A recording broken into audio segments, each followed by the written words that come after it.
Quero fazer aqui um breve resumo, que tem que ser breve porque a história é longa, tem mais de 1000 anos, ou mais de 5.000 anos, 6.000 anos aproximadamente. Então vou ser bem breve. A palavra de Deus, quando a gente começa a estudar em Gênesis e até Apocalipse, nós vemos o povo de Deus, o povo de Israel, sendo chamado para louvar e adorar a Deus. Nós vemos ali no Antigo Testamento a classe sacerdotal, e dentro da classe sacerdotal os levitas, sendo aqueles que foram separados para oferecer o sacrifício na porta do tabernáculo e depois na porta do templo, e o sumo sacerdote indo até o tabernáculo, até o santíssimo lugar, ou o santo dos santos, para oferecer o sacrifício na presença de Deus, que ia até o santíssimo lugar por todo o restante do povo. Depois nós vemos ali Asaf, Gedutum, Coré, Davi em especial, formando corais, formando grupos de música. Nós vemos Tubal e tantos outros construindo instrumentos musicais para que Deus fosse louvado, adorado através também das canções, através das músicas. E por isso nós temos ali um saltério bíblico, 150 salmos, que serviu o povo de Israel por muitos anos para oferecerem louvor e serviço a Deus. Quando nós adentramos ali no Novo Testamento, onde nós temos não agora mais Israel, mas nós temos a Igreja de Jesus Cristo, formada tanto por judeus quanto por gregos, romanos, todos aqueles, mesmo não sendo judeus, também faziam parte da Igreja de Jesus. Ali é a Igreja, no passado era Israel. Essa Igreja no Novo Testamento, nas suas reuniões, ela orava, ela lia as Escrituras, ou melhor dizendo, ouvia o dirigente da sinagoga ler as Escrituras, e ali Deus era exaltado, Deus era louvado. Eles também cantavam, só que eles não tinham instrumentos, até porque diante da perseguição romana, ter que correr de uma casa, depois para as catacumbas, os cemitérios, não dava tempo de sair desmontando e carregando instrumento. Então era uma igreja que cantou muito a capela, uma igreja que cantou sem instrumento musical. Depois nós vamos entender que quando a igreja de Jesus Cristo, Roma assume e ela então romaniza essa igreja, e ali passa a ser então a igreja católica, apostólica, universal. Nós sabemos que essa igreja, quem canta é um grupo reduzido, chamado de coral, no palco, e cantava-se em latim, numa língua onde a maioria não entendia. Então a igreja nesse século IV até o 16º século, boa parte não cantou como cantou-se no Antigo Testamento, como cantou-se no Novo Testamento ali. A Reforma Protestante chega no século XVI, falei que eu ia resumir, já estamos no século XVI. A Reforma Protestante acontece, e ali, entre os vários reformadores, enquanto a gente destaca Lutero, Calvino, Zwingli, John Hus e tantos outros, Lutero é aquele que ele faz uso da música para o louvor e a adoração a Deus, mas também para transmitir a mensagem bíblica à congregação, às pessoas. Calvino não era muito fã de música na igreja, fecha parênteses, abri e fechei.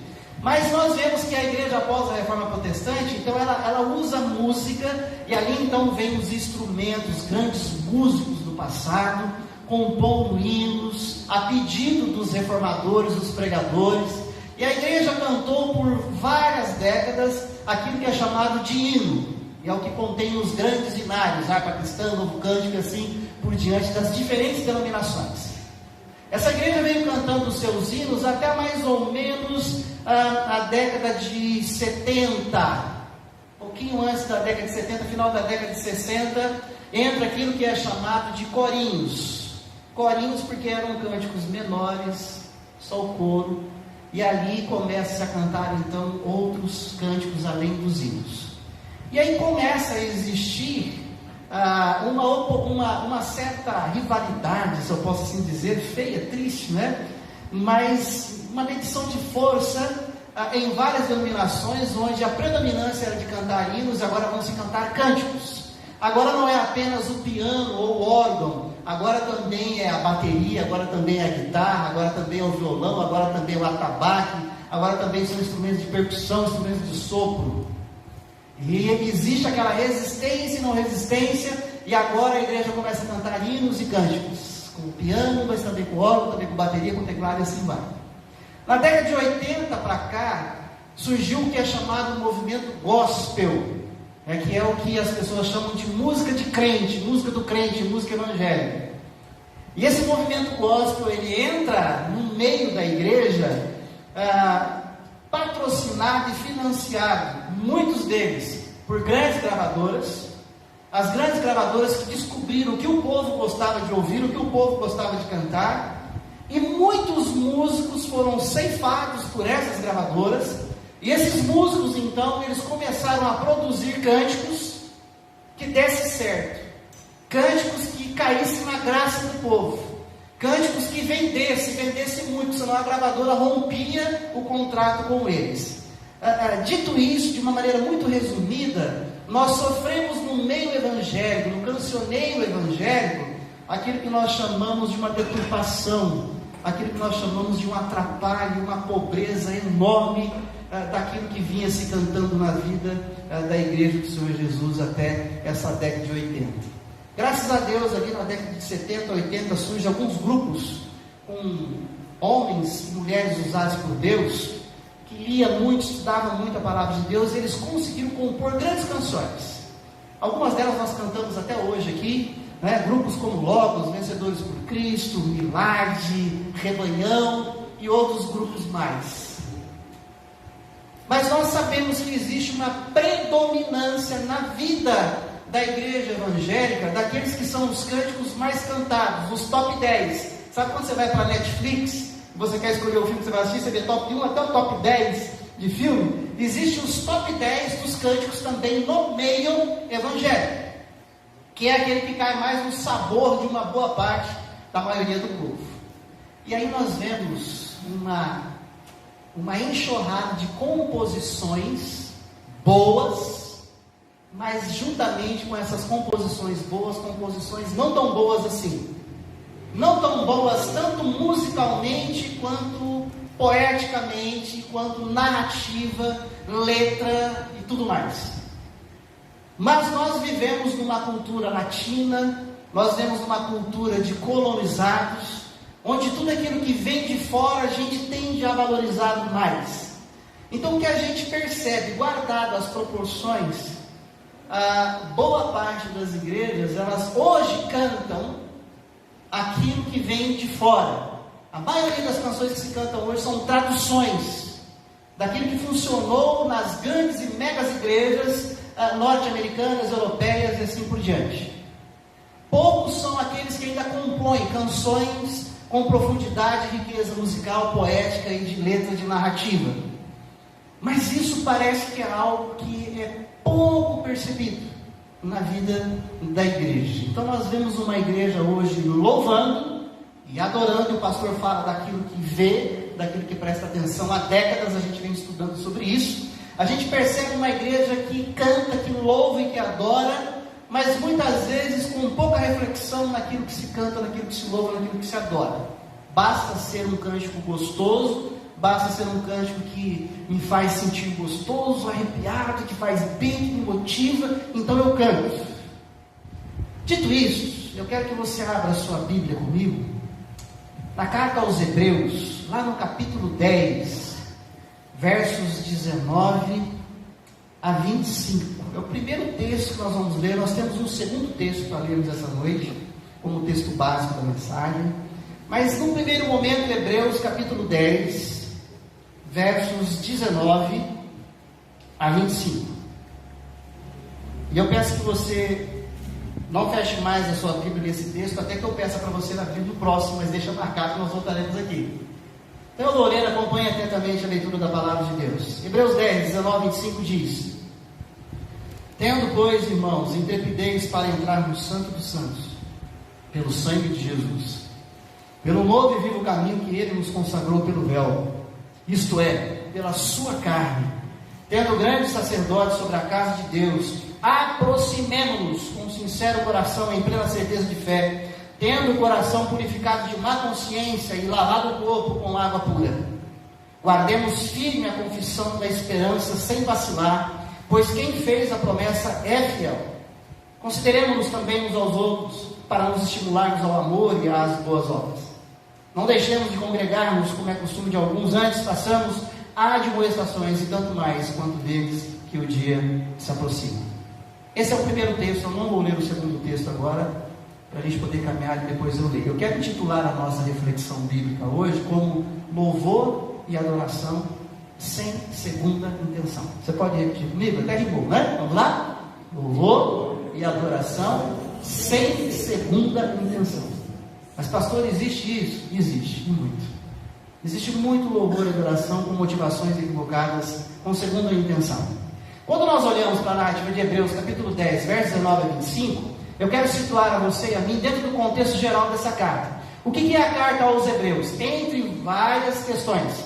Uma delas é que alguns cristãos, judeus, ou seja, judeus que haviam se convertido ao cristianismo, saído do rito judaico, eles estavam caindo, ou tendo uma recaída para voltar a querer viver os ritos judaicos através da figura sacerdotal, do sacrifício de animais. O autor aos Hebreus, vendo essa recaída por parte de alguns cristãos judeus, ele escreve então essa carta e trata esse assunto e aborda esse assunto. E em especial no capítulo 10, versos 19 a 25, eu quero chamar a sua atenção para destacarmos algumas palavras-chave. Apenas algumas palavras-chave dentro daquilo que eu entendo que você já acompanhou a leitura. A primeira palavra-chave que nós vemos aqui de forma figurada, o qual o autor aos Hebreus trabalha na mentalidade da igreja do primeiro século. O primeiro é templo, porque ele fala onde o sacrifício era oferecido. Quando se fala de Santo dos Santos, é onde o sacerdote tinha acesso, e somente ele, porque ali Deus se fazia presente enquanto o sacrifício era oferecido, no momento do ofertório. Nós temos a expressão véu aqui no verso 20. O véu era uma cortina que separava o santo lugar do santíssimo lugar, até onde o sacerdote entrava, mas onde o sumo sacerdote entrava, que era o santo dos santos ou santíssimo lugar, tinha um véu que separava. E ali então nós temos também a figura do sangue, e ele fala ali do sangue de Jesus no final do verso 19, pelo sangue de Jesus. Ou seja, ele está trazendo que o sangue de Jesus, ele é substitutivo, ele é aquele que é maior do que todos os sacrifícios de animais oferecidos no passado, e é ele quem justifica todo o acesso à presença de Deus. Depois nós vemos aqui a outra expressão do corpo de Jesus dado na cruz. Onde que nós vemos isso? Volte seus olhos a Hebreus, capítulo 10, verso 20. Pelo novo e vivo caminho que ele nos consagrou pelo véu, isto é, pela sua carne. O corpo de Jesus que é dado naquela cruz, a sua carne crucificada ali, como sacrifício, ele representa aqui esse véu que é rasgado de cima a baixo. Jesus é a figura que nós vemos aqui como o sacerdote.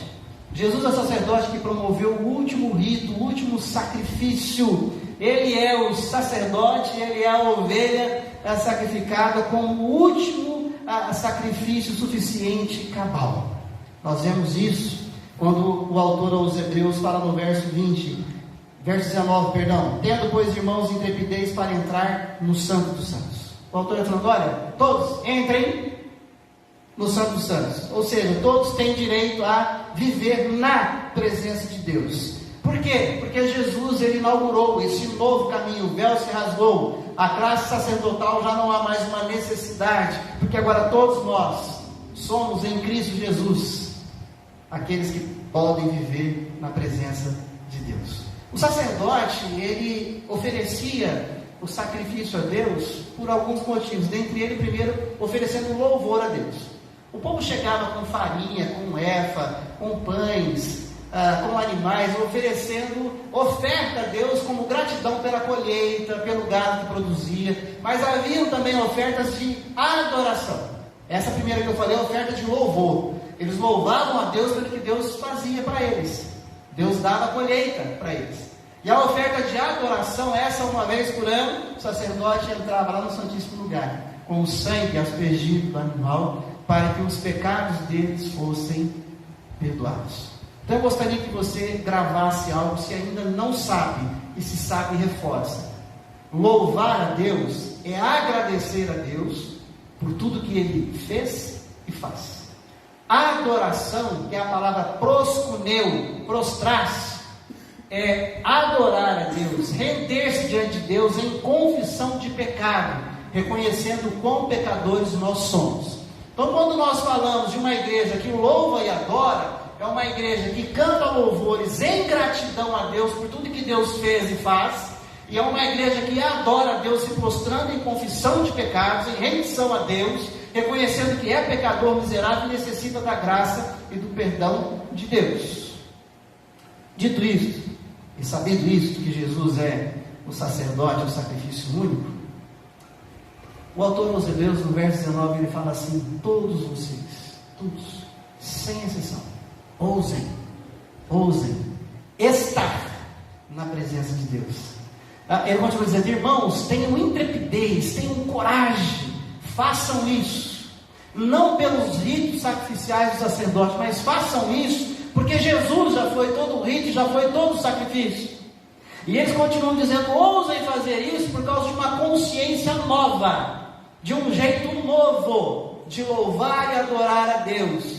E esse jeito novo que Jesus inaugurou, versos 22 e 23, aproximemo-nos com sincero coração, em plena certeza de fé, tendo o coração purificado de má consciência e lavado o corpo com água pura, guardemos firme a confissão e a esperança sem vacilar. Vou repetir: sem vacilar, pois quem fez a promessa é fiel. O autor aos Hebreus, quando ele percebe aqueles judeus cristãos tendo uma recaída, achando que tinha que fazer algum tipo de sacrifício para poder estar na presença de Deus, o autor aos Hebreus fala assim: tenha consciência de vocês de uma vez por todas, confirmada, restaurada na graça daquilo que Cristo já fez. Vocês já foram lavados pelo sangue do Cordeiro, e aqui vem um símbolo da água como purificação.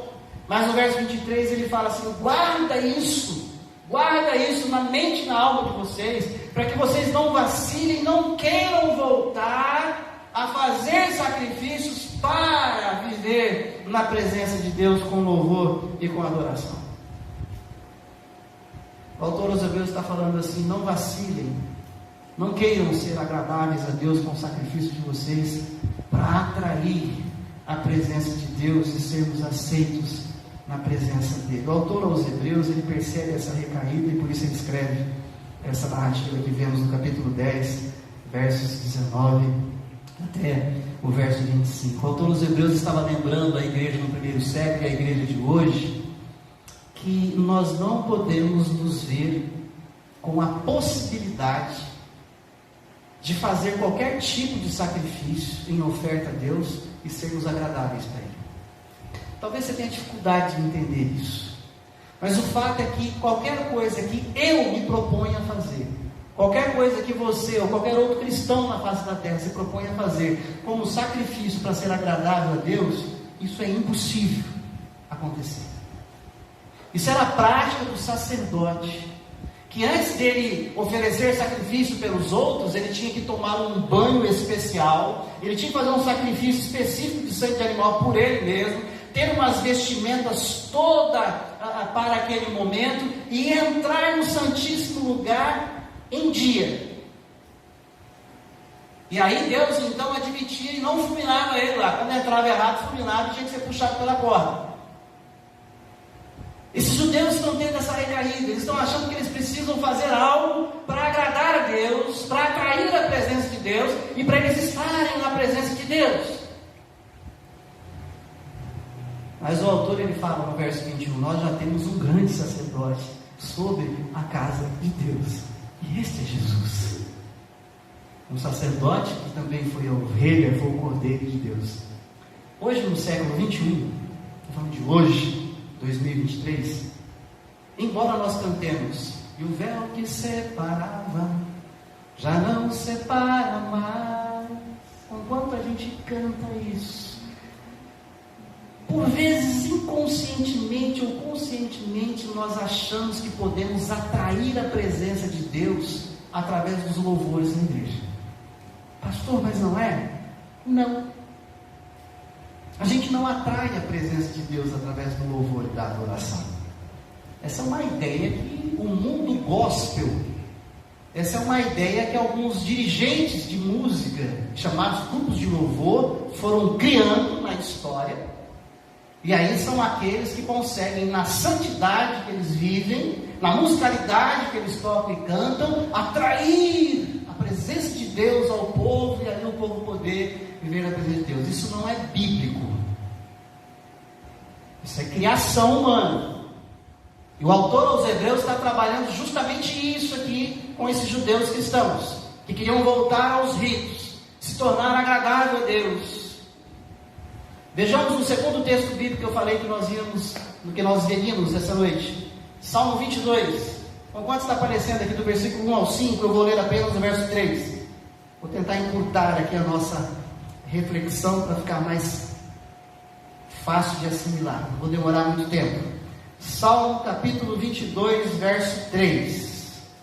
Presta atenção, foca bastante a sua atenção em cada texto bíblico e naquilo que nós estamos compartilhando, para você entender aquilo que Deus está nos chamando a viver o louvor e adoração sem segunda intenção. Salmo 22, verso 3. Vamos ler todos? Já. Contudo, tu és santo, entronizado entre os louvores de Israel. Mais uma vez, vamos lá?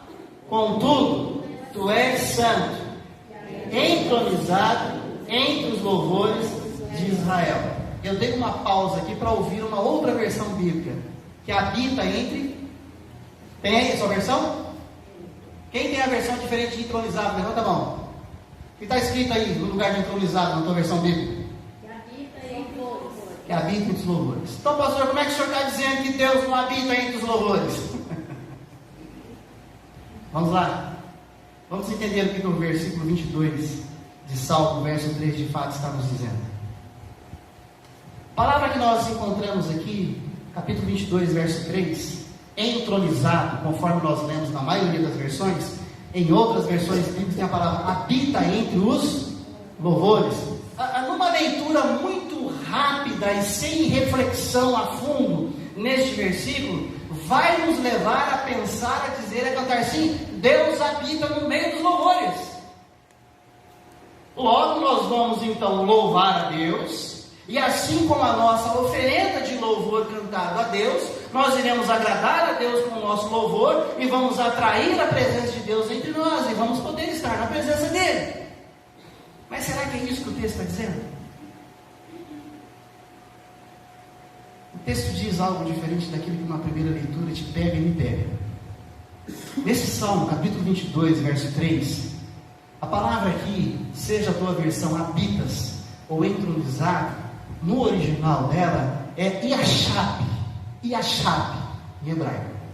Essa palavra aqui, ela significa entronizado, enaltecido, engrandecido, elevado, glorificado. Mas tudo isso, Deus é entronizado, Deus é enaltecido, Deus é engrandecido, Deus é elevado, Deus é glorificado, enquanto o seu povo, sua igreja, canta os seus feitos. Por isso o Salmo 22, verso 3, na versão Almeida Revista e atualizada, está dizendo: contudo, tu és santo. É inquestionável que Deus é santo.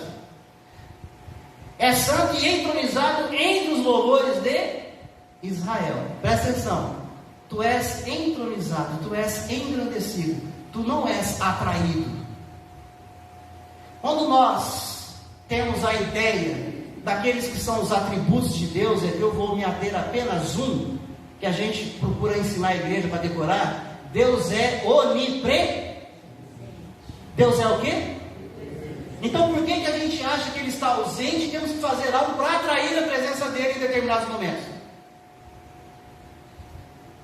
Se Deus é onipresente, é impossível Ele se ausentar. Ele é presente em todos os lugares.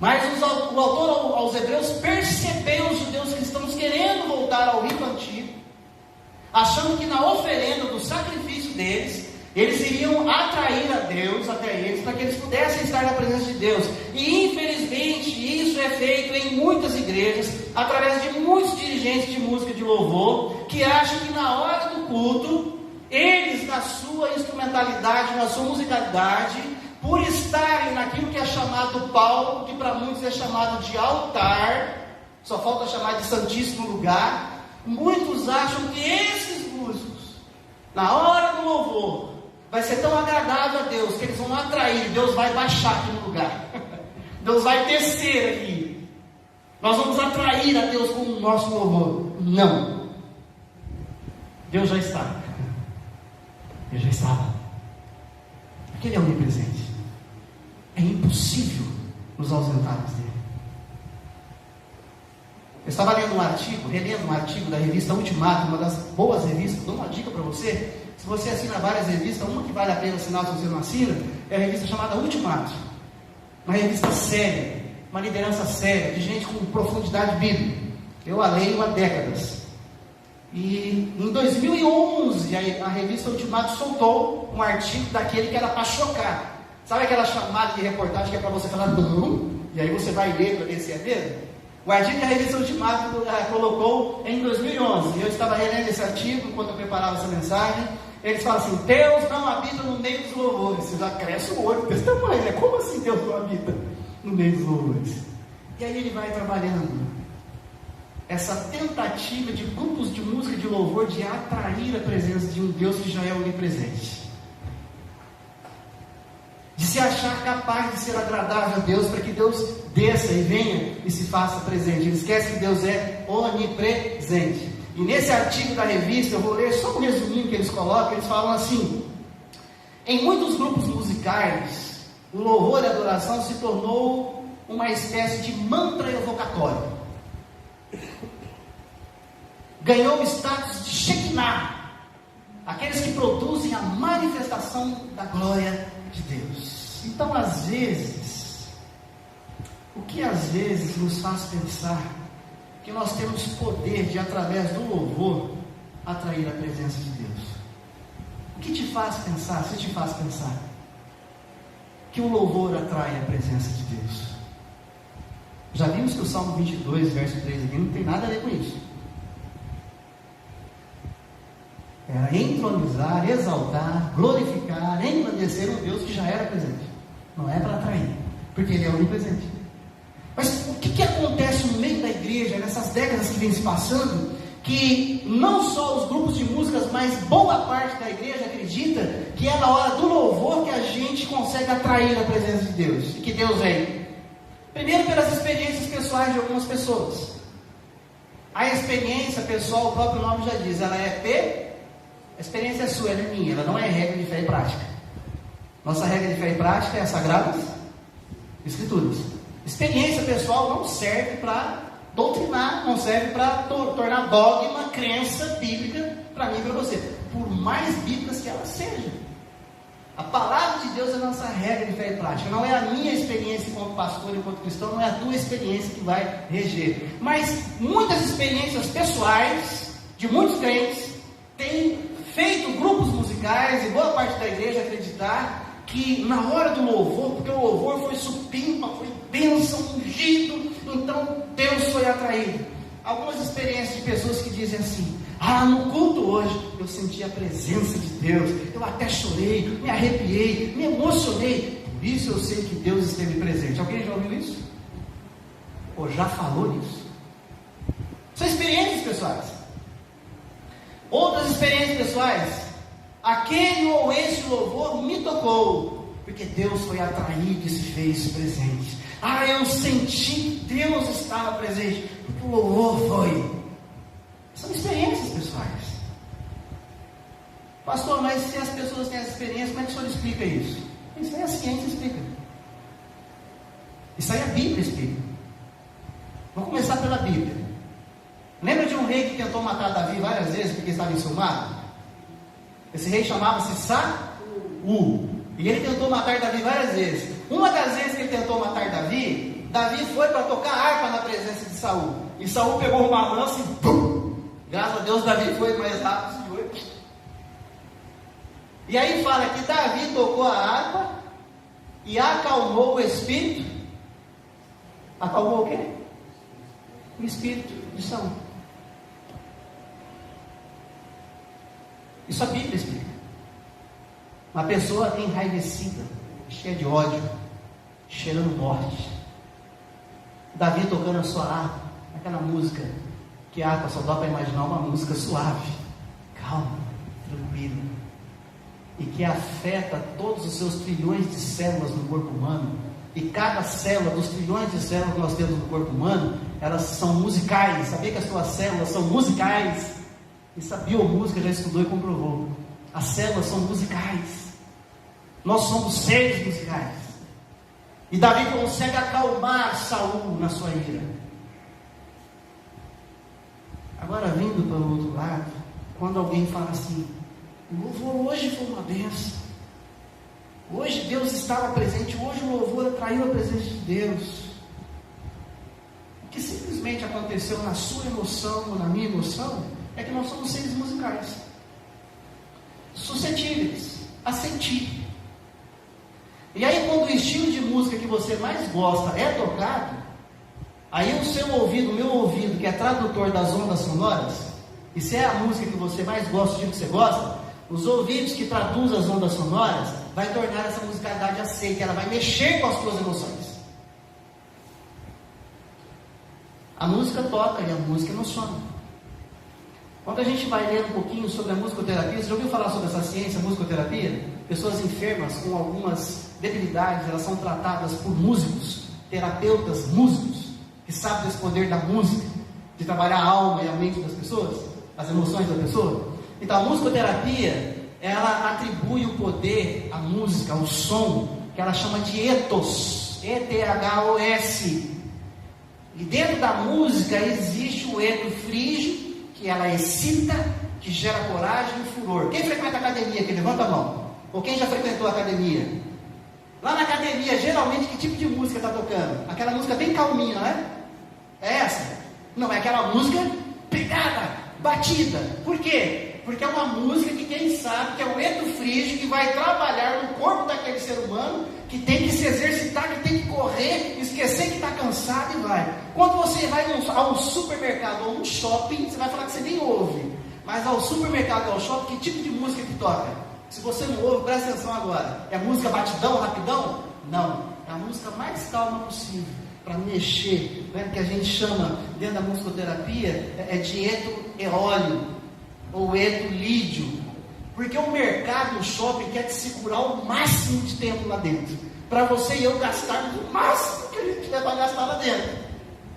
Então a música, comprovadamente na ciência, ela tem esse poder. Então ela emociona mesmo, ela mexe mesmo, ela comove mesmo. Pastor, se eu não crê no poder do Espírito Santo de Deus, se eu não cresce, eu não era pastor, nem estava aqui pregando hoje. Eu creio no poder do Espírito Santo de Deus. Eu creio tanto no poder do Espírito Santo de Deus, que até sem música ele me emociona. Eu creio tanto na ação do poder do Espírito Santo de Deus, que até no silêncio do meu quarto, da minha caminhada, no meu banheiro, o Espírito Santo de Deus mexe comigo, já me fez várias vezes ir para o chão prostrado, orando e quebrantado, sem música. Creio no poder do Espírito Santo de Deus.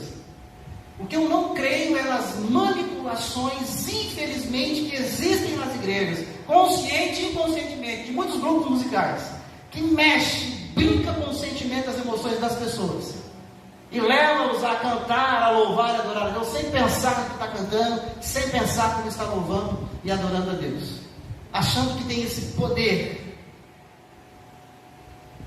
Outras questões que a gente às vezes acha isso, é por essas concepções veterotestamentárias, né? Essa nossa ideia do que diz o Velho Testamento,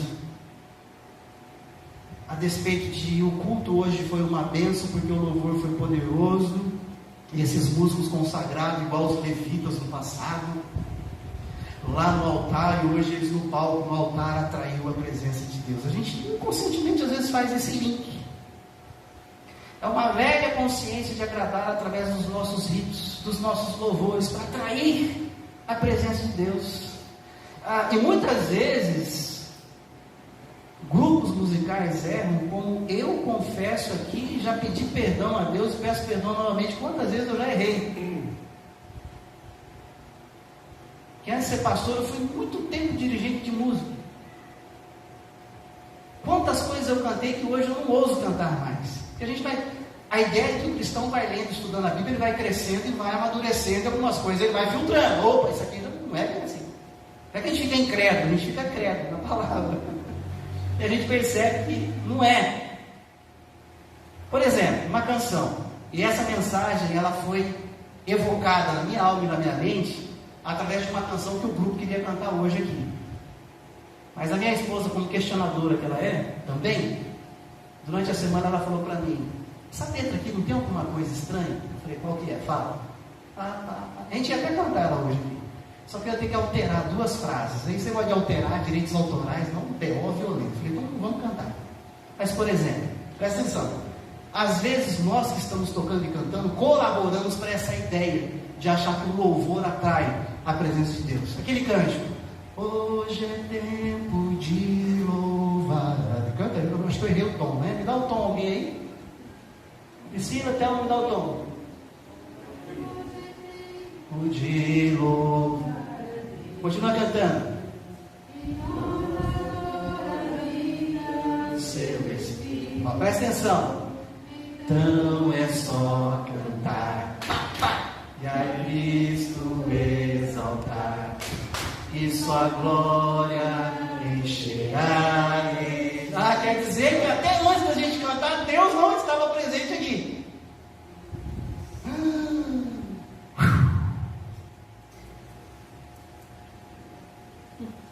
No meio dos louvores, Deus habita. Ué, e quando não está louvando, Deus não habita? Deus não é onipresente? Percebe? Percebe isso? A gente acaba formatando isso na cabeça da igreja. Às vezes sem perceber, sem prestar atenção. Só que quando a gente entende isso, a gente não pode continuar deixando isso acontecer.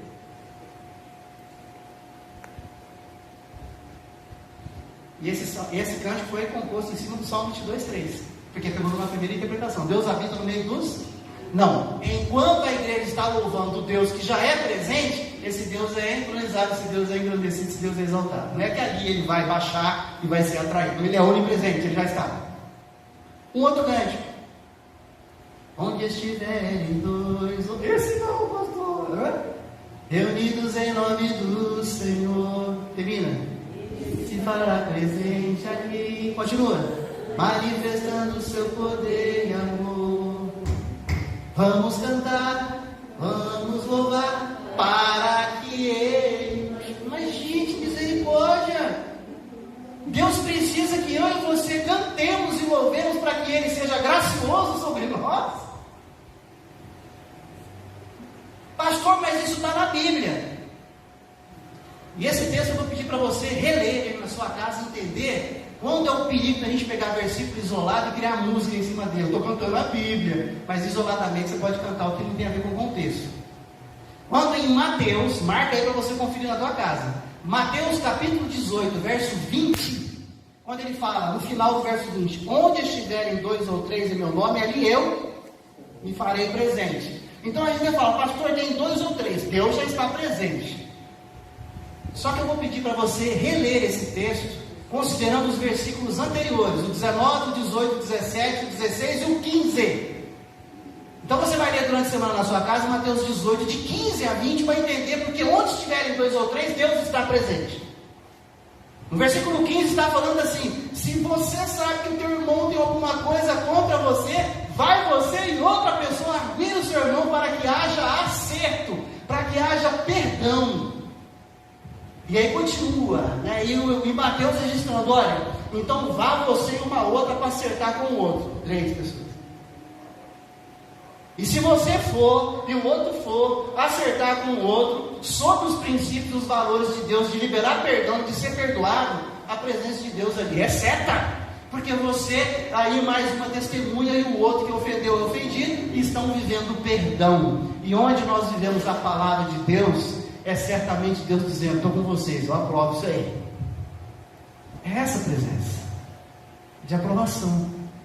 Que bom que vocês fizeram isso. Então, releia com bastante calma, viu? Mateus 18, de 15 a 20. Porque às vezes eu falo, bom, tem 2 ou 3, vamos começar porque Deus já está aqui. Mas se tiver só um, Deus não está? Ou então Deus não é onipresente. Deus, ele depende da quantidade de pessoas para se fazer presente. Vamos cantar, vamos orar para que Ele manifeste sua... Não. Deus, ele faz o que ele faz a você e a mim, simplesmente o que ele decide fazer por graça, bondade e misericórdia. Com louvor ou sem louvor. Porque ele é gracioso. Ele é misericordioso. Esses cânticos e muitos outros ainda cantados pela igreja brasileira e as demais igrejas, suscitam no cristão essa ideia de Hebreus 10, 19, que a gente viu no começo, de que o cristão precisa viver esse louvor, essa adoração, igual no passado os levitas, porque aí vai atrair a presença de Deus, e nós estaremos na presença. Não é assim. Salmo 139, versos 7 a 10, esse texto eu vou pedir para você abrir, estou chegando na conclusão da mensagem. Salmo 139. Você vai ver que é impossível se ausentar de Deus. Por isso não precisa querer fazer algo para atrair a presença dele, porque ele já está sempre, independente dele. Salmo 139, versos 7 a 10 diz assim: para onde me ausentarei do teu espírito? Para onde fugirei da tua face? Se suba aos céus, lá estás. Se faço a minha cama no mais profundo abismo, o que diz? Lá estás também. Se torno as asas da alvorada e me detenho nos confins dos mares, ainda lá me haverá de guiar a tua mão e a tua destra me susterá. Não tem louvor, adoração nenhuma aqui. Só tem uma consciência de um salmista, de um servo de Deus, de que por mais que ele tente fugir da presença de Deus, por mais que ele tente se ausentar, ele não consegue. Sim, Deus vai estar lá. Sim, Deus ainda estará lá. Sim, Deus está lá. Deus está lá. Por isso eu convido a igreja, a partir de mim que nos fala, para que prossigamos louvando e adorando a Deus sem segundas intenções. Sem segundas intenções. Sem achar ou sem ter a intenção de agradá-lo através de nós mesmos, porque nós mesmos nada temos. É só por causa do sacrifício de Jesus Cristo. Sem achar a intenção de querer atraí-lo pelo nosso belo tocar, ou cantar, ou gesticular, ou muito falar, ou palavras de efeito. Eu te convido a prosseguir como igreja louvando a Deus, sem segunda intenção, mas pela primeira. Louve a Deus pelos feitos de Deus, por aquilo que Ele fez na história, por aquilo que Ele faz na história, por aquilo que Ele faz na tua vida, por aquilo que Ele faz na minha vida, na certeza que Ele já está presente, por Ele ser onipresente. Então eu vou louvar, não preocupado se eu vou atraí-lo, porque Ele já está, mas eu vou louvá-lo pelos seus feitos, adorá-lo pelo que Ele é. Deus é santo, Deus é poderoso, Deus é Senhor, é soberano. Eu sou um miserável pecador que preciso me prostrar diante dele e reconhecer que eu preciso de perdão dele.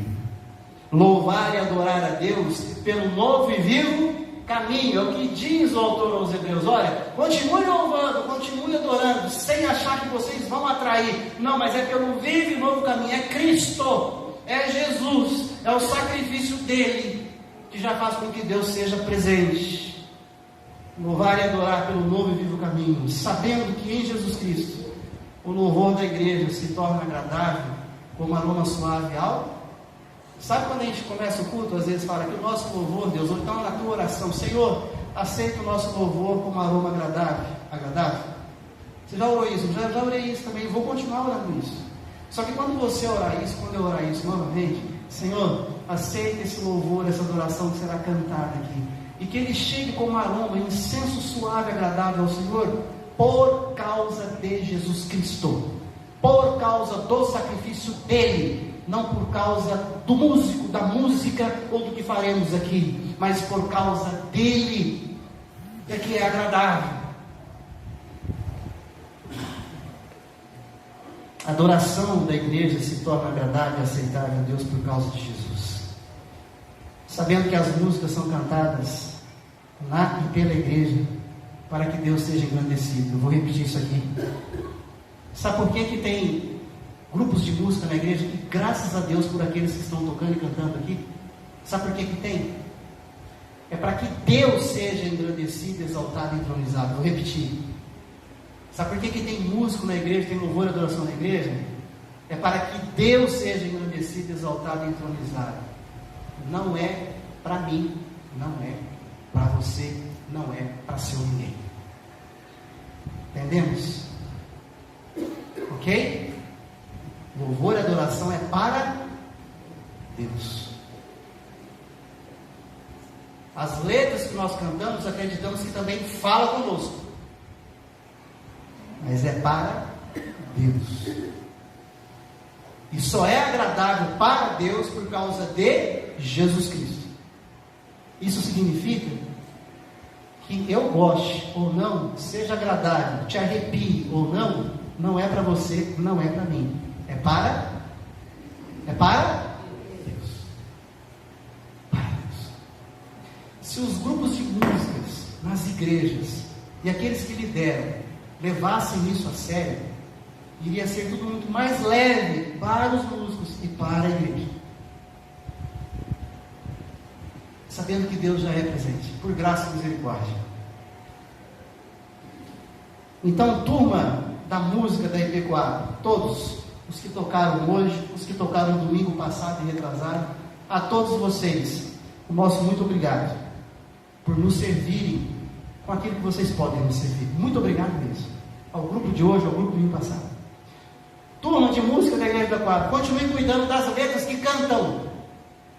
Não cantem apenas porque a música é gostosa, emociona, mexe comigo, ai que delícia, a igreja vai gostar, vai ser... Não, veja primeiro a letra. Veja a letra.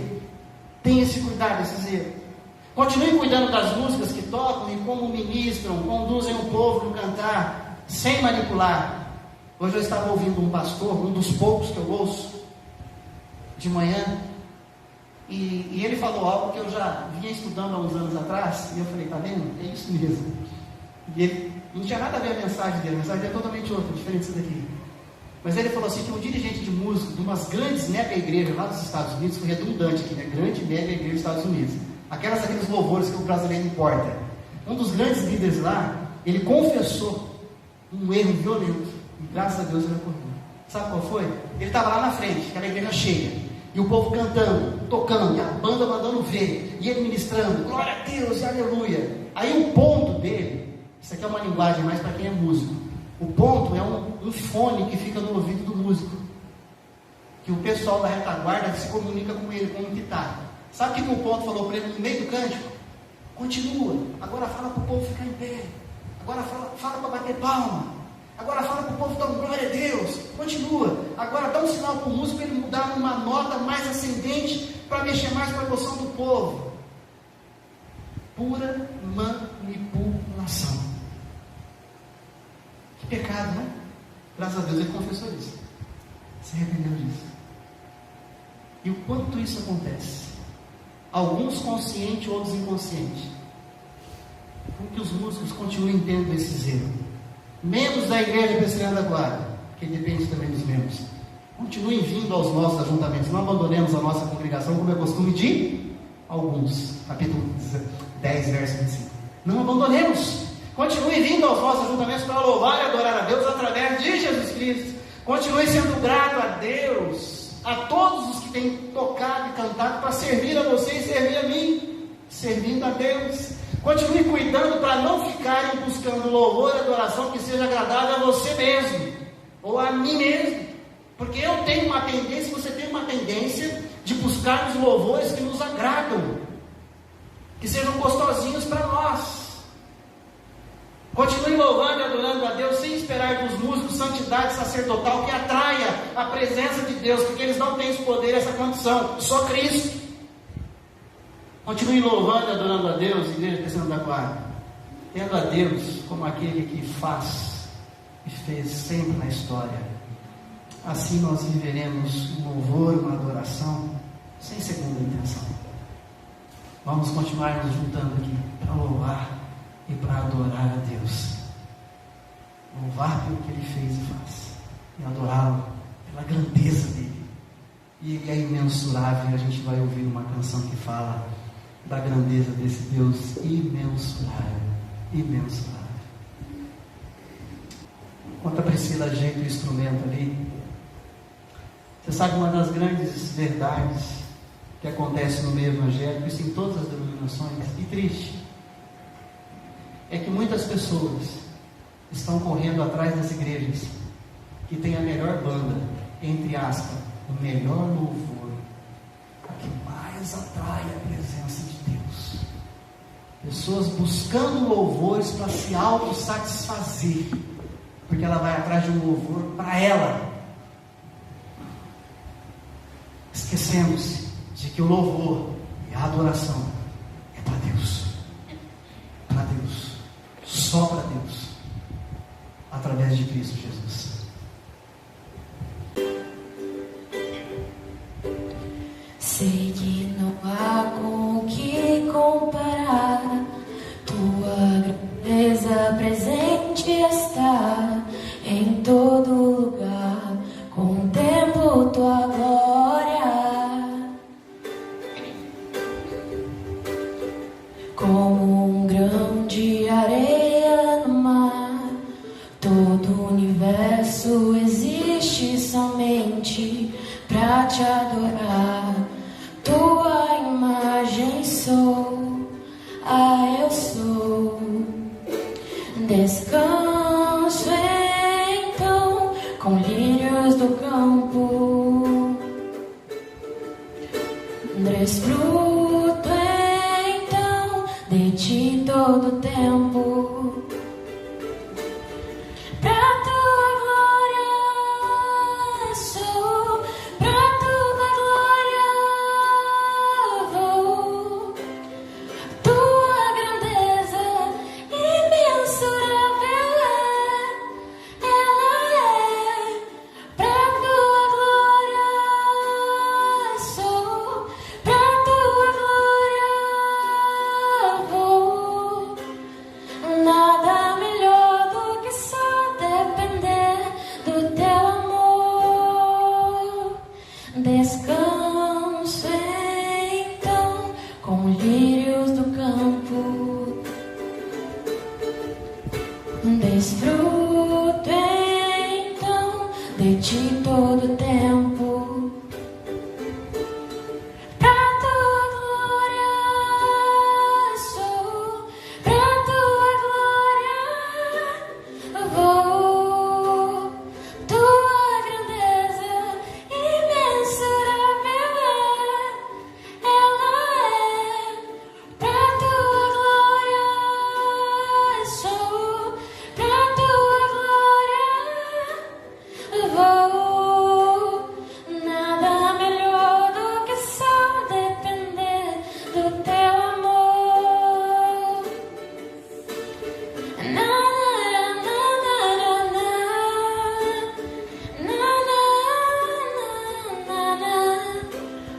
Nada melhor do que só depender do teu amor. Somente a graça de Deus, somente o amor de Deus é o suficiente para louvarmos e adorarmos a Deus. Que Deus possa abençoar a sua vida, que Deus possa abençoar a minha vida, que nós possamos prosseguir como uma igreja, grato por pessoas que nos servem através da música, entendendo que o louvor e a adoração não pode ter segunda intenção. Não pode. Uma igreja que louva, que adora, consciente de como louva e de como adora. Feche seus olhos, vamos orar. Bendito Deus e eterno Pai, grandioso és tu, Senhor. Tu és o Deus que nos criou e nos criou para o louvor da sua glória, como diz a tua palavra. E diante, ó Deus, da tua palavra, a qual refletimos hoje, nós nos curvamos, nos dobramos, te pedindo perdão, te pedindo graça, misericórdia, para que prossigamos te louvando e te adorando numa consciência que é só por Jesus, através de Jesus, que te servimos a um Deus que é presente sempre em nossas vidas. Pai, continue falando comigo, continue falando com esta igreja, continue falando com aqueles que estão nos acessando pelas redes sociais. E que haja essa consciência pura, sem vacilar, de que Jesus já foi o sacrifício total. Que a graça de nosso Senhor e Salvador Jesus Cristo, o amor de Deus, o nosso eterno Pai, que a comunhão, o consolo e a capacitação do Espírito Santo de Deus, para que vivamos como igreja que louva e que adora, seja sobre a sua vida e sobre a minha vida, até a volta gloriosa de Jesus, no nome de quem nós oramos. Amém e amém, Senhor. Nós temos avisos aqui antes de você se levantar e sair. Eu gostaria que você prestasse bastante atenção nos avisos que nós temos aqui. São avisos importantes para que você se inscreva, para que você participe. Deixa eu colocar meu óculos para longe. Nós temos uma vigília de oração. Está aí a data, está aí o horário e está aí o local.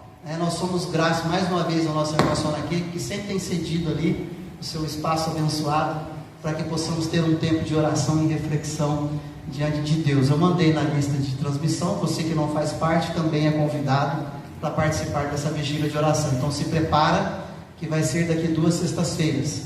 Nós temos aqui lembrança para você do nosso arranchar, o antigo acampamento. A data foi postergada, como já avisamos há um mês atrás, para o mês de outubro. Vai ser dia 21 e 22 do 10, no sábado e no domingo. Ainda temos vaga, então procure ali o presbítero Paulo. Hoje ele não veio, mas que você o procure durante a semana pelo WhatsApp, procure-o fisicamente, pessoalmente, domingo que vem. A ideia é que mais pessoas façam inscrições. E agora aqueles que tinham dificuldade de ir por causa de dinheiro, eu acredito que tem mais tempo para parcelar, mais tempo para pagar. Então, faça um esforço, queira estar com a família da fé nesses 2 dias que nós estamos preparando para que possamos ali brincar, nos divertir, relaxar, descansar um pouco, mas orarmos juntos, refletir na palavra de Deus, louvarmos e adorarmos ao Senhor. Então esteja atento a esses avisos, para que você possa participar um pouco mais da família da fé. Agora eu vou a porta para te cumprimentar, que você cumprimente outras pessoas antes de ir embora. Deus abençoe a todos.